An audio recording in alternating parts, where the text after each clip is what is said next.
Wait a minute. Hold on.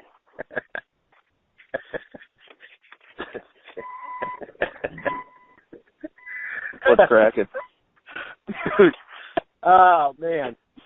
So, first things first, I watched that fucking Gentleman Bronco, that fucking follow-up to Napoleon Dynamite. Dude. How was it? Was it bad or good bad? It was so fucking bad, dude. And the only thing I can think afterwards is that director had to have fucking gotten on the phone and called up the cast and said, guys, I'm so fucking sorry that I did this to you. Because it was awful, you know? And I guess the only reply that these actors and the fucking crew could have is, at least we got paid. And you know, there was major actors. Sam Rockwell was in it, some dude from Flight of the Conchords.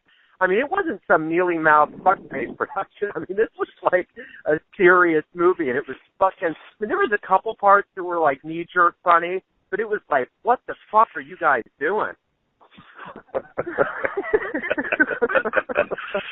So it was the same guys that did Napoleon Dynamite.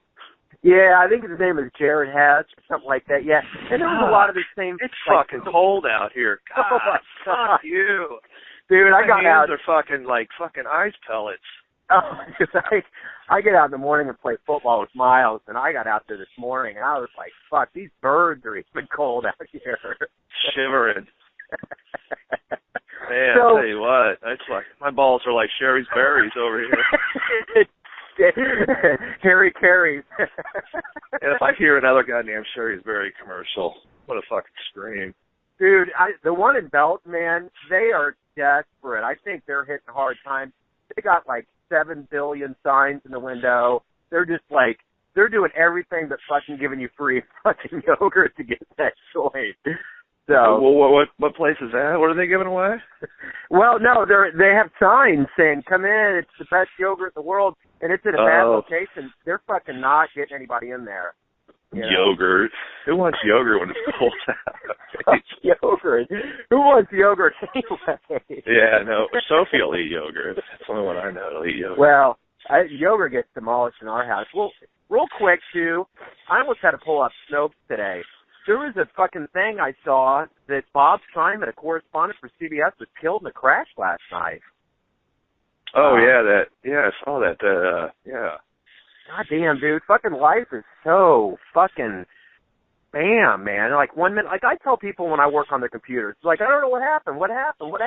I'm like, it's like the human body, man. You're here 1 minute, the next minute, you fucking, that Coney dog gets stuck in your heart, you have a heart attack, dude. Exactly. So, the other thing I wanted to tell you, too, I watched fucking Sonic Highway last night. That is, dude, it was so good that I got tearful at the end of that. Because Grohl... Yeah, which one did you see? The Chicago one, the opener. Oh, yeah, that one was good. Jesus Christ.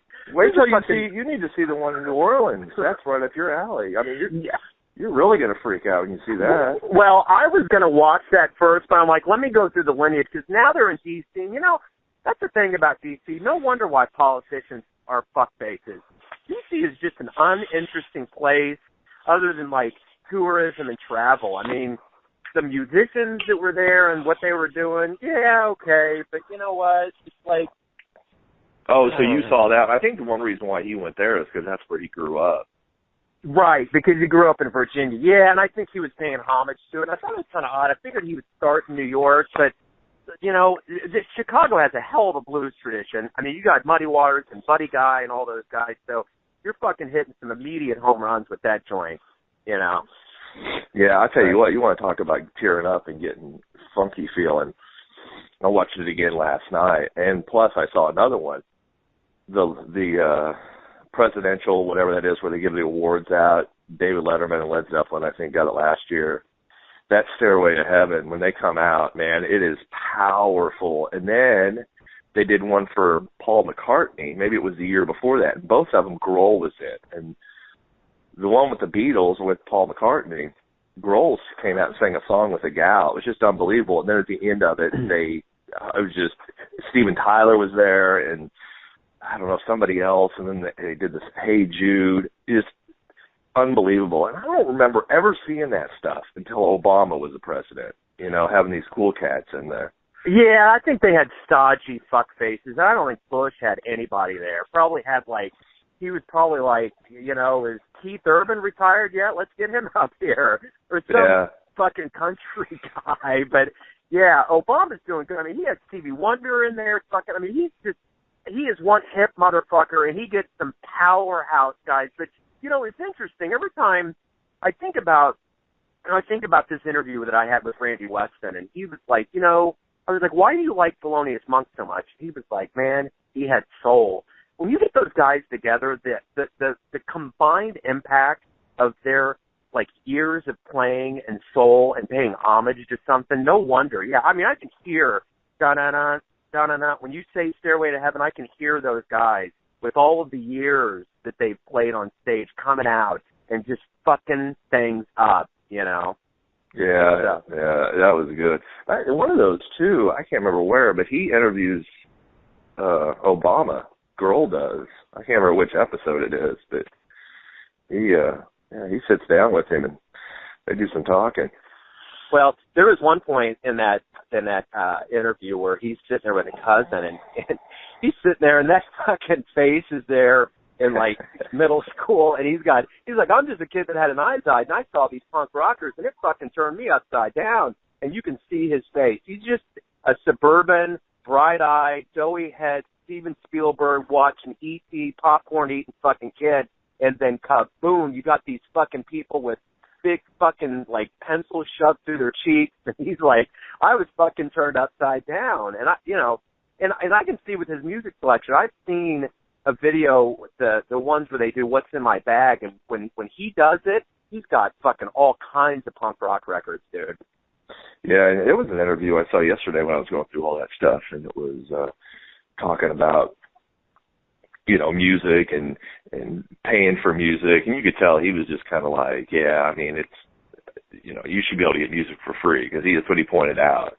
When he was sick, somebody gave him a free Beatles album, and then that was it, and that's what he wanted to do. But if it wasn't for that, if he would have had to go out and pay, because that's what he was talking about. How do these musicians go around when gas was, $4 a gallon? He's like, how do you do that? I don't understand how you go from city to city, Right. Yeah. I mean, it's a bitch goddess, but it's a lot like we've talked about before. These guys make money when they go live. I mean, and I half the time anymore, these guys just give out their music, and it's so much easier to do it digitally, so it hooks people to go see them live. And then that's where they're going to get their fucking money. But, yeah, there's a real racket with music. It's so unfortunate with the amount of joy they give to people and the amount of money they don't make. It's like, God damn, dude, there's something wrong. I mean, it's just like with teachers and cops and all these people.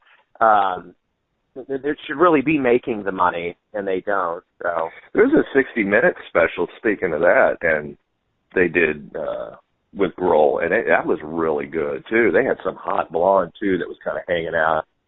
You could see she was getting gushy here and there because they sang some songs for her, she was the only one in there, except for the cameras, and this guy. It was pretty cool. And then they do a tour, of the studio, kind of like the, that one, whatever that documentary he did. I want to say Sonic Highway, but the other one. But anyway. Oh, yeah, with the Nev. Yeah. Board. Yeah, and I thought they were going to do kind of a throwback to that, because he always kind of, when he started this first episode he talked about, what was interesting, he didn't talk about Nirvana, he talked about the Foo Fighters, which I thought was kind of cool. I mean, I think he kind of gets to a point where he wants to get away from that whole God, there's a train, dude. I swear to God, every time I get near a train track, a fucking train comes. I mean, if the world was ever like, listen, there's no trains, it's like, get my fucking ass next to the tracks and a fucking Well, train be careful, because somehow people just go right there in the middle of the track and get hit. And you're like, how'd that happen? How's that? Yeah, it's just like, it's like fucking when people win the lottery. It's like, how did you do it? And they're like, I don't know. I just had a couple dollars and I just bought them. It's like, all right. Dude, that was the shortest fucking train in the world. That was like 3 fucking cars. Shit. Why not? But yeah, it was cool with this show. They were really kind of focusing on the Foo Fighters and getting away from Nirvana. And of course, Nirvana got slipped in later on, but I think he kind of gets tired of that because, I don't know, just the whole Cobain and dealing with fucking Courtney Love and all that shit. I'm sure he's just like, give me a break, you know? Yeah, I think so. I think he's just, it kills him, you know. I think it just hurts his, you know, it makes him sad, I think, is the biggest thing about it. Well, I mean, but can you imagine having to talk to Courtney Love?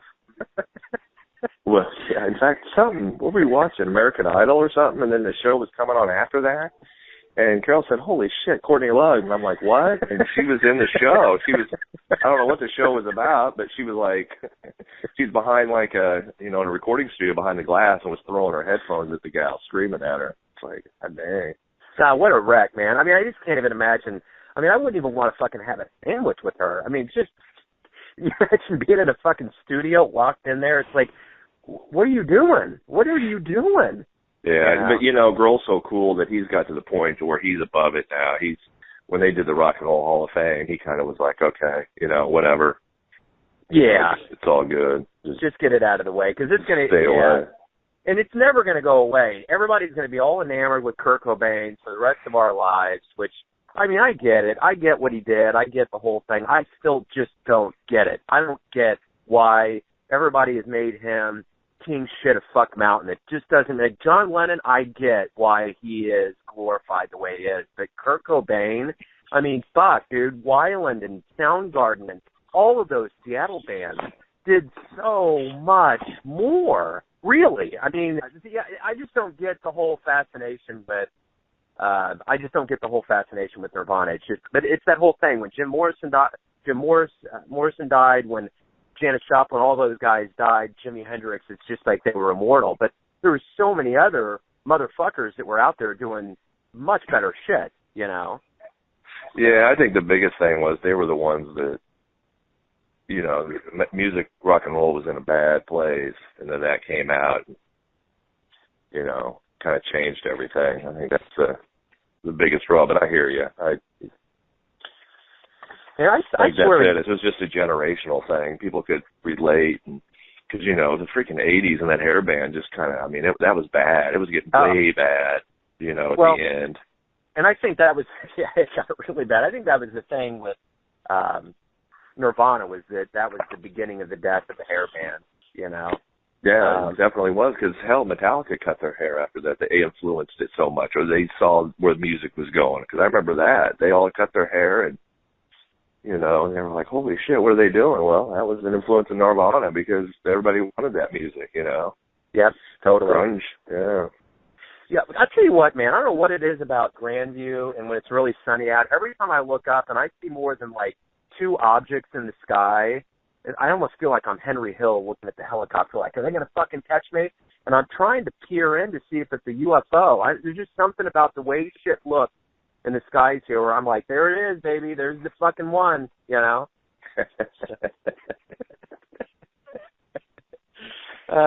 Son of a bitch. So last night, just for the hell of it, before I went to bed, I said, check this out. Carrie pulls that phone out here from big fucking faces, and we're going. And she's like, oh, my God. And she's listening, and she's like, this is the greatest thing you've ever done. No way. Oh, my God, dude. She was like, this is fucking awesome. I mean, she was just like, look at, what's the matter with your hair? Well, speaking of, dude, that was another thing I wanted to tell you. When you looked at me the other day in the car, my hair is fucked up, dude. It's like Conan O'Brien put a fucking curse on my scalp, dude. Exactly. I told Carol that. I said, your hair was bad. Dude, every morning I'll go in and I'm, you know, when I wake up, I'll throw some water and a little gel. It's like, yeah, it's okay. And then I come back up like 30, 45 minutes later. I'm getting ready to go to work, and I'm like, fuck me. Fuck that.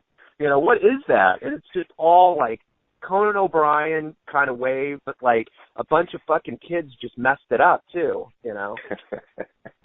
It's that state of where you put that in there. You got to stay calm. I've done that. And try not to move too much. And if it's a little long, you're cooked. That thing is just going to wave around and turn into an asshole. Like those damn chocolates, which I'm seeing all over the internet, which I laugh that, you know, people are buying those butthole chocolates. I'll try one. I might feel, you know, I mean, I'm sure once it goes in your mouth, you're just like, your sensory is just like turds, you know.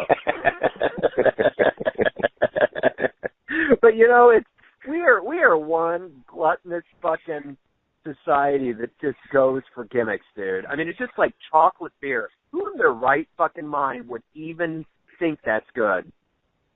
Yeah, and that blows me away. It didn't even taste like chocolate. There was nothing of chocolate in that thing I could taste. Like, Jesus.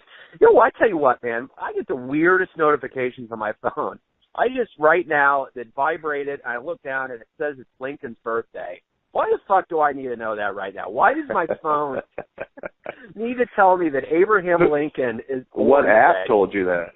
I guess it's woven into, my Facebook kind of gets crimped into my calendar. I don't know. Maybe yeah. It's a master calendar, and it's like, because sometimes I'll look down and I'll be like, God, why do I need to know that some fucking guy I went to high school with is his birthday today? But then really it's like, why do I need to know that Abraham Lincoln's birthday's today? Son of a bitch, dude. Fucking A. Good talk. Yeah, I had to keep it under wraps. I'm standing in here in the hospital, so I can't get too crazy. Because these hallways just echo. I mean, you say the F-bomb, everybody's looking at you like, what? Who the fuck's that guy over there? Well, I run into that. I wouldn't even try to talk to you at a school. It wouldn't even happen. Yeah, exactly. Because our mouths is bad. Goddamn fucking assholes on our face. Think they're just spilling shit out all the time. I'm just waiting for you to go back in and somebody coming up to you, some nurse says, did you just say something about a chocolate asshole? Which they probably want it. These gals in radiology are just as fucked up as I am. It's not worse. And they have to be. I mean, the shit they deal with all day, jacked up people. I mean, you got to have a sense of humor. Oh, the layers of desensitized that they have to live with every day. Or there's times where I go in here and there's someone on the table and they're like in pain and they're in there going, ow, ow, ow. And I just sit over there like, shut the fuck. It's that Bill Burr moment, dude. You just think about that whole table of muffins and you're gonna fucking take them all out, dude. Just everything, just go to hell. Now, when it's a kid, I can't. I'm thinking, shit, I got to get out of here. I can't take it. I start getting diarrhea. Get nervous. Man, it's like Mike Booz used to tell me. He used to walk through a parking lot. He would look around and he'd say, "Fuck you, fuck you, fuck you. Who's next?" Me and Carol do that when we're driving. People always piss us off, and then we look over at them, but they don't know our fingers are down below that door handle, just flipping them the shit off. Who wants to go down with me today? Raise your fucking middle finger. You're all going down. That's right. All right. Well, good work, hero. Hit some homers. See you then. Ciao. Ciao.